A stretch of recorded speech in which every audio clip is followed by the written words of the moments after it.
صباح الهنا على حبايب قلبي، انا والله وحشتوني. انا عارفه ان انا مقصره معاكم في تصوير الفيديوهات، بس خلاص ما بقاش ليا حاجه بقى ارجع تاني اصور لكم الروتينات اللي انتوا بتحبوها. وعايزه اقول لكم انا والله ما كنت متاخره بمزاجي، انا كان غصب عني، كنت تعبانه جدا، بس الحمد لله فتره وعدت والنفسيه بقت احسن وخلاص ماليش حاجه تاني بقى، عشان تعرفوا ان انا نيتي كانت خالصه. وكنت ناويه ان انا اصور لكم روتينات من اول الدراسه، يعني الفيديو ده انا مصوراه من اول ما الدراسه بدات، بس للاسف ما قدرتش اكمله لان في الفتره دي كانت بدايه حملي. كنت تعبانه جدا لدرجه ان انا يعني كانت الدنيا بتلف بيا كده، اروح قاعده ما اكملش اي حاجه، حتى اكل الولاد وانا بعمله والله العظيم كنت نفسي تغم عليا كده، مش قادره اشم ريحه اكل، مش قادره اعمل اي حاجه. كان الثلاث شهور الاولانيين دول كانوا صعبين عليا جدا، وربنا اللي يعلم كان حالتي عامله ازاي. وطبعا خلصت شهور الوحم وقلت بقى خلاص بقى ارجع بقى لنشاطي بقى وحيويتي وارجع اصور لكم. ولسه بقول يا هادي ابص الاقي نفسي دخلت في متاهه التحاليل والاشاعات والانتظار. بس الحمد لله فتره وعدت، وعايزه اقول لكم دي كانت اسوأ فتره في حياتي، لان اصعب حاجه في الدنيا الانتظار. يعني انتظار اي حاجه بقى، سواء نتيجه تحاليل سواء اي حاجه، الانتظار عموما بيبقى صعب. فربنا يكفيكوا شر الانتظار، وربنا ما يكتبها عليكم يا رب، ولا يكتب عليكم اي حاجه وحشه. واللي حامل ربنا يتم لها حملها على خير يا رب، وتفرح بمولدها سليم معافى. واللي نفسها تخلف ربنا يرضيها يا رب بالذريه الصالحه السليمه المعافاه. وعايزه اقول لاي واحده بتحمل حمل ما بيكملش ما تزعليش، لان ده بيبقى سبحان الله رحمه من ربنا، لان ممكن الجنين ده يجيلك مش سليم، او في مرض تفضلي تعبانه طول حياتك، أو لان الضنا غالي. يعني انت لما بتشوفي ابنك بيتألم قدام منك، لو شويه برد بيقطع في قلبك، فما بالك بقى لو عنده تعب ولا حاجه مزمنه، فبتبقى صعبه قوي. يا رب ما تكتبها على حد، واي ام عندها الابتلاء ده في حياتها ربنا يصبرها يا رب ويجعله في ميزان حسناتها، وان شاء الله باذن الله ليها عوض عند ربنا كبير. اللي ربنا ابتلاها الابتلاء ده ما تزعلش، والله ربنا بيحبك، ولولا انت قد الحاجه دي ما كانش ربنا اداها لك. وربنا يا رب يريح قلوبكم كلها. انا عايزه اعيط والله لما افتكرت الفتره اللي انا عشتها دي، والله العظيم احساس صعب. يا رب ما تكتبوا على حد يا رب. خلاص انا مش هتكلم في الموضوع ده تاني، وخلاص اللي جاي ان شاء الله كله خير. خلاص عدت مرحله الاكتئاب، وان شاء الله اللي جاي كله سعاده. فاغرة. سجله. حطيت قلت لها بجد؟ قلت لها ايه؟ مية. طلعتي ميه؟ اه. اشوفها تجيب ميه ولا لا، اشوفها فهمتك ولا لا. جابت ميه؟ ميه للزرع. فكرتك عايز تشرب. لا بس انت طلعت شاطر فهمتها. وحشة ايه؟ وحشة. لا جايبه لك ميه ساقعه، مفكرك عايز تشرب. انا عايزه الازازه اللي انا فاتحاها دي اللي بتنزل ميه. بس انت شاطر، انت عملت اللي عليك. راح هاتها منها من الشباك بقى. هاتها من هنا، هتديها لك من الشباك.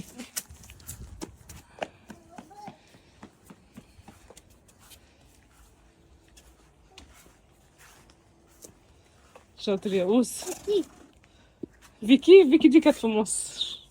دي مية. اتلخبط في اسمهم. مية. اسمها ايه؟ اسمها ايه؟ فيكي؟ لا مش فيكي، ميسي. خد. يلا تعالى اسقي الزرع.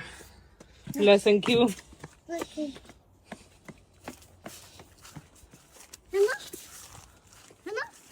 اسقيه.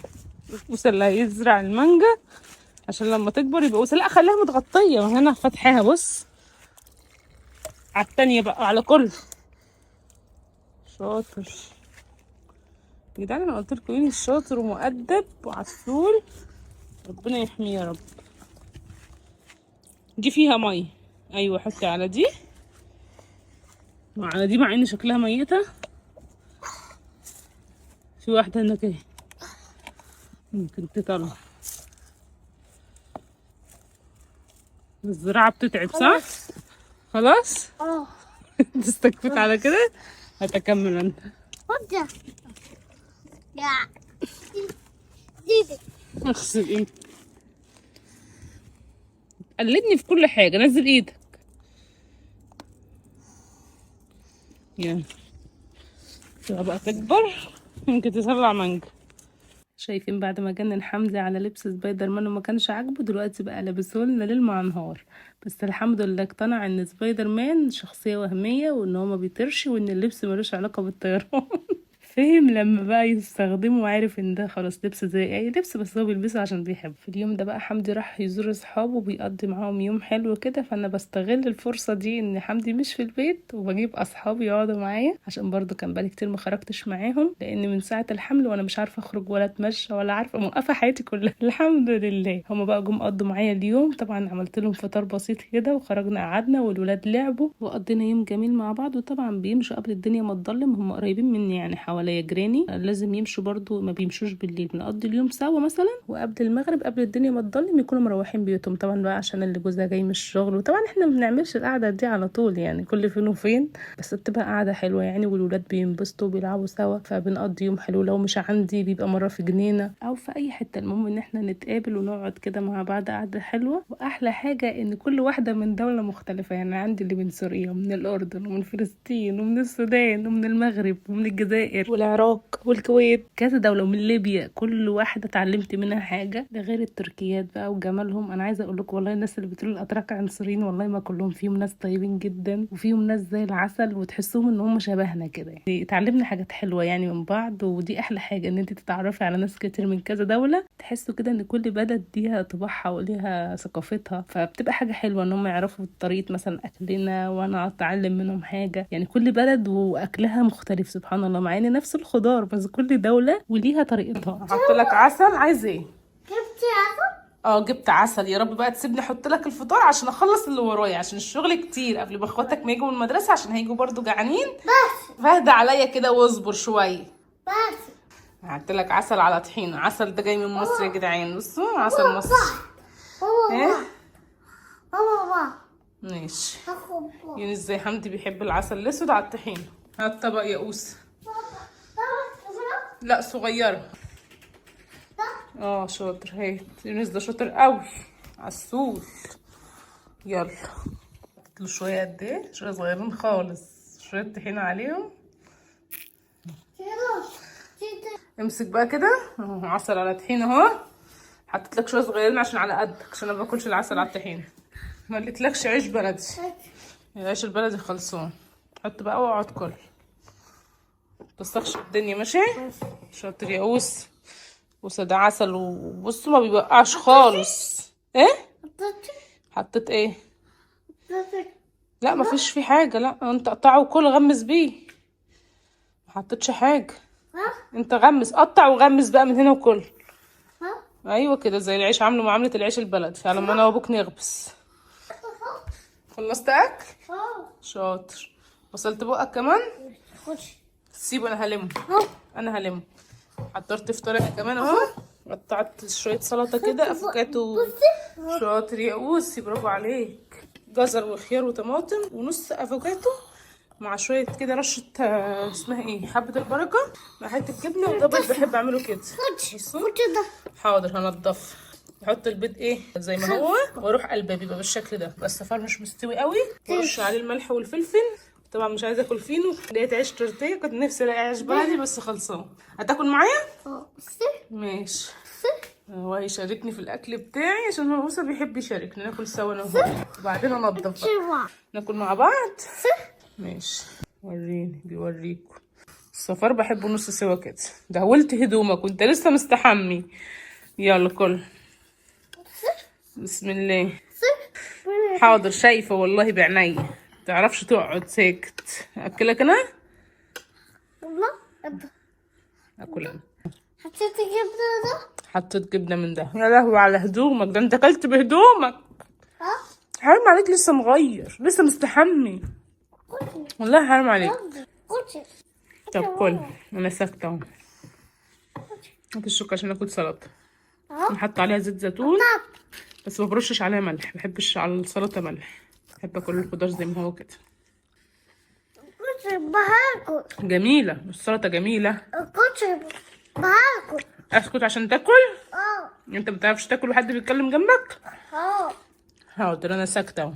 عارفين بقى اللي احلى من العيش لما تعملوا السندوتش كده بقى، حطوا فيه السلطه والبيض والجبنه وكل حاجه تستخدموه بدل العيش، تحفه. انا طبعا عشان معدتي وجعاني ما رضيتش افطر فطار متعب، لان امبارح كلت فسيخ وبطاطس واكلنا بقى، كنا مع بعض فطرنا مع بعض، فمعدتي مش قادره النهارده. قلت لا لازم اروق على نفسي باكل صحي. حتى يونس بيقلدني وبياكل الخس زي السندوتش. حلو بس مش عارف يمسكه.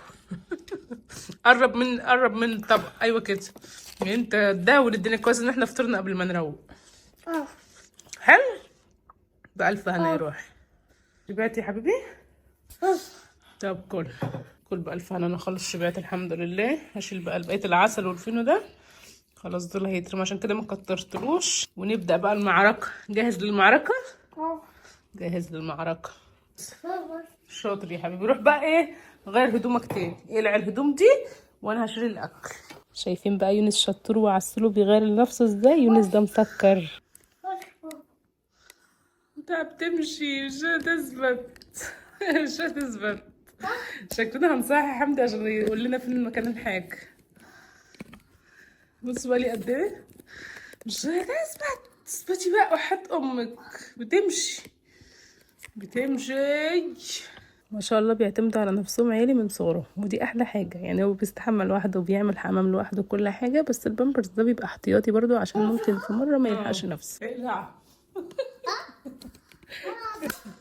التليفون مش راضي يثبت. بص بتاعها مخلعه خالص، مش بتاعتها اصلا. انا مش لاقيه الاستند. شكلنا هنستنى حمدي اما يصحى عشان يجيب لنا الاستند. قلبت البيت عليه والله ما لاقيه. تقول ايه؟ ماشي صوري. مترصر.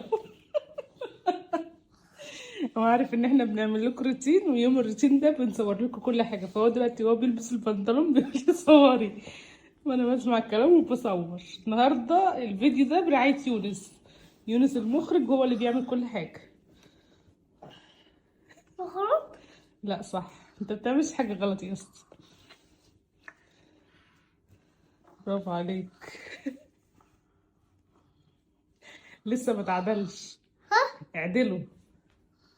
ارفعه. ايوه شاطر. يونس ده شاطر جدا. انت حبيت. ايه؟ انا شطفت. انت شطفت؟ انت عسل. يونس شاطر قوي. برافو عليك. هو بيدرب نفسه عشان النونة لما تيجي. يعني هنخلي بالنا من النونة ونشطفها ونظبطها ولا نظبط يونس. فهو دلوقتي بيتدرب صح؟ ماشي. مش انت بتتدرب عشان تعتمد على نفسك؟ ابو ده. اعمل يابا. تمام. ايه رأيك نطلع نصحي حمدي ونسأله على الستاند؟ طلع هدب. ايه؟ طلع هدب. ما هو طلع نام عشان امبارح كان بيمنتج وسهر وما نامش. ودى اخواتك المدرسة وطلع نام. نصحي بقى ولا نسيبه؟ بريحة. اخرج. امبارح هنخرج. هيخرج امبارح؟ طب ايه رايك تمسك التليفون انت مثلا وانا بصور؟ تعرف؟ تعرف تصورني؟ عشان اعمل لهم روتين حلو؟ طب يلا تعالى. امسك التليفون وصور بقى انت كده ايه وظبط الدنيا. تمام. بس ارفع ايدك شويه عشان انت قصير. اجيب لك كرسي؟ ماشي. شاطر بيعرف يصور حلو. بصوا هيظبط لكم الكادر احسن من الستاند كمان. يلا هجيب فوطه. خليك زي ما انت ما جاي. ماما صورك.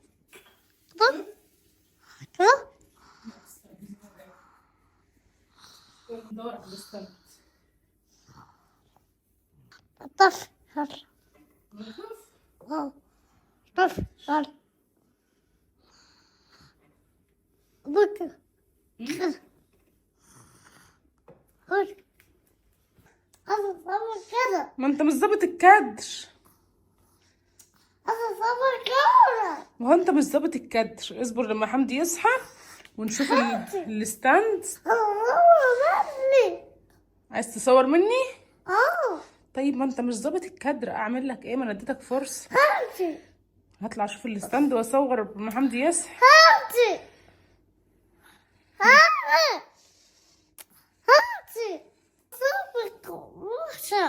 هتسميني وحشه؟ يعني انت هتسميني وحشه عشان خاطر مش راضي اديك التليفون؟ هتقلب عليا؟ هتقلب عليا؟ هتقلب عليا؟ ما تقدرش. ما تقدرش.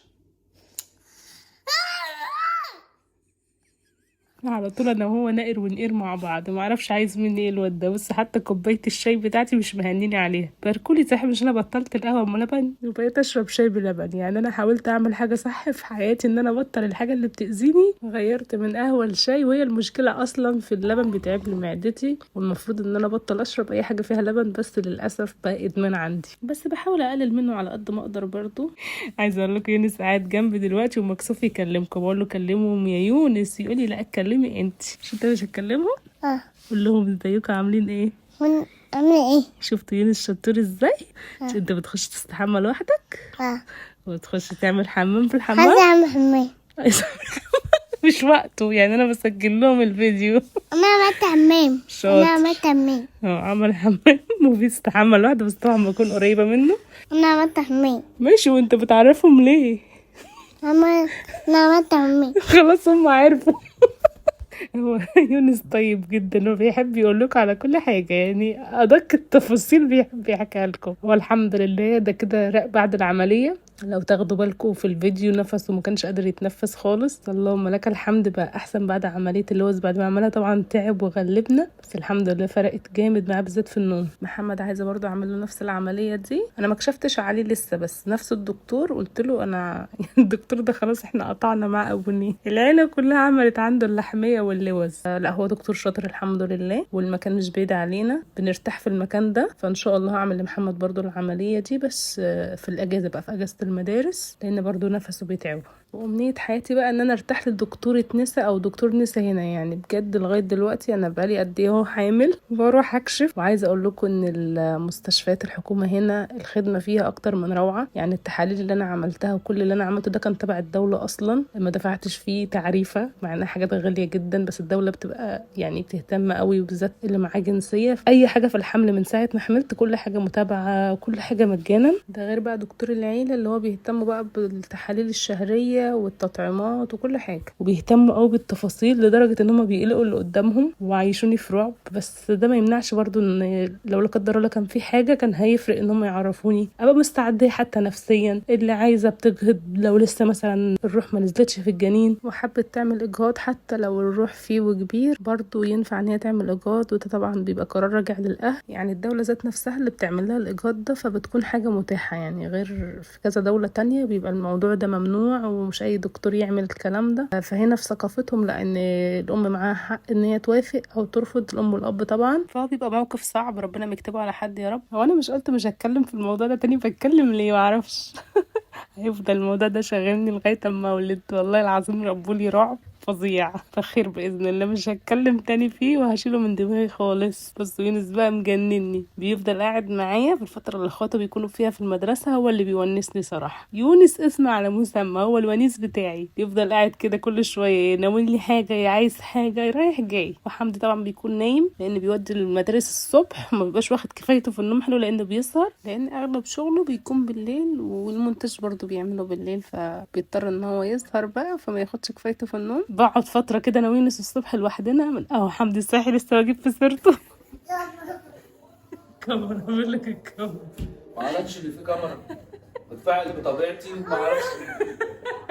فكاش قوي الراجل ده، قال يعني مش شايف التصوير ونازل ايه يسلم عليا، ومش في دماغه التصوير اصلا. بس بعيدا عن الهزار، والله العظيم هون عليا كتير. وهو اول واحد طمني لما قعدوا يقلقوا فيا ويقولوا لي سمك الرقبه ومش عارف ايه. قعد يقول لي يا ستي ده السونار عندهم غير عندنا، ومقاس الجنين عندهم غير عندنا. اللي هو ازاي يعني هم بني ادمين غيرنا؟